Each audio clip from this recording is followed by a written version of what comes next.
ایک نازک موڑ پر ہم کھڑے ہیں.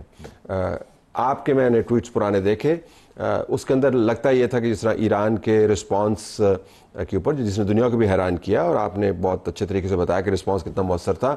اب 5-6 دن ہونے کو آئے ہیں, اور اب جب حالات کو آپ دیکھتے ہیں بیانات کے پیش نظر, تو آپ کو کیا لگتا ہے کہ یہ جنگ کہاں پہ کھڑی ہے؟ میرے خیال میں ابھی تک ایران قائم اور دائم ہے, ایران کا سسٹم بھی قائم اور دائم ہے, اور ایران کے پاس ابھی بھی آپشنز ہیں. ایک تو ملٹری آپشن ہے جوابی کارروائی کی جو کر رہے ہیں, حالانکہ ان کے ملٹری ہائی کمانڈ کا صفایا ہو گیا, ان کے جو نیگوشیٹرز تھے ان کا صفایا ہو گیا, نیوکلیئر سائنٹسٹ ٹاپ رینکنگ کا صفایا ہو گیا, لیکن ایک سٹرکچر اور سسٹم کھڑا ہے ابھی بھی. اور مثلا اور کیا آپشنز ہیں؟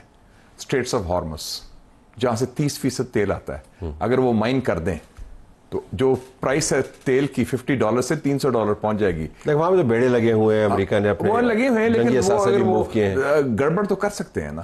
اور جتنی امریکن بیسز ہیں, اگر کسی ایک جگہ کیجولٹیز آ گئیں, امریکن سروس مین اگر جو امکان ہے, خیر تو امریکہ کی یہ جوائنٹ آپریشن ہے, امریکہ نے دھوکہ دیا ان کو, ایرانیوں کو, کہ یہ مذاکرات ہو رہے ہیں, تو ایکچولی دیور تو ٹرمپ نے ٹویٹ کر دیا کہ وی کنٹرول دی اسکائز, تو ختم ہوگی بات, امام بھی ختم ہو گیا. تو اس حوالے سے میں سمجھتا ہوں کہ ابھی اٹس ناٹ اوور یٹ. لیکن ڈسرپشن کیا ایران افورڈ کر پائے گا؟ آپ نے بیسز کا ذکر کیا ہے, تمام بیسز ان ممالک میں موجود ہیں جو اس جنگ سے, ان میں سے بہت سے ممالک ناخوش بھی ہیں, لیکن ان کا امریکہ کے ساتھ تعلق بھی ہے. تو جب اٹیک تو آپ بیسز کو کریں گے, لیکن پھر آپ کو ظاہر ہے وہ ممالک کے اندر, بحرین کے اندر, سعودی عرب کے اندر, ان کے اندر جانا پڑے گا. تو کیا ایران یہ افورڈ کر سکتا ہے؟ وہ as a option of last resort ہوگا, اگر وہ واقعی if they are going down they might do that, جسے کہتے تھے نا سیمسن آپشن. وہ اسرائیل کا تھا, اسرائیل کا تھا, لیکن وہ میں ریورس کر رہا ہوں ان کے لیے بھی, کہ وہ ایک وہ بھی ہوتا ہے مارٹرڈم کا, ٹھیک ہے, تو وہ ایک آپشن, فائنل آپشن ہے, لیکن ابھی تک وہ سٹیج نہیں آئی, ابھی تک ریزسٹنس جاری. دیکھیں یہ بھی ایک نیا فینومینا ہے طلعت صاحب, کہ تل ابیب کے اندر, حائفہ کے اندر اگر موساد کا ہیڈ کوارٹر اٹیک ہو رہا ہے, ادھر وہ سینز دیکھ رہے ہیں جو ہم غزہ میں دیکھتے رہے ہیں, تو یہ بھی ایک نئی صورتحال تو ہے نا اسرائیل کے لیے, ان کے لیے ہے تو اسپیکٹیکولر. لیکن جو اگر آپ لانگ ٹرم زاویے سے دیکھیں تو ایران کی تنصیبات کو انہوں نے ہٹ کیا, ایران کے انفراسٹرکچر کو انہوں نے ہٹ کیا.